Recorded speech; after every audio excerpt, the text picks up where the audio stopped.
To do this, press the Windows key, type PowerShell, and run it as an administrator and execute the following command.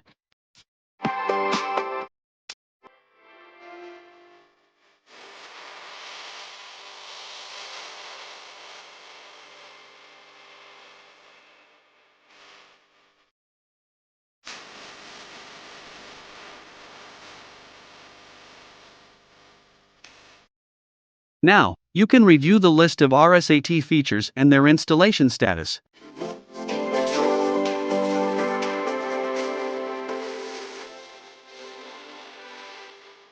Press the Windows key I to open the Settings menu.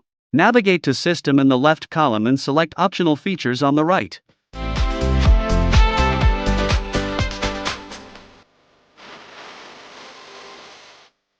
Click on View Features. Select the RSAT components you want and click on Next.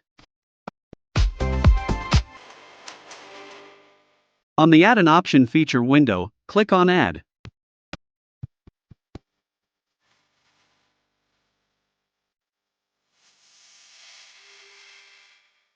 The features are being added.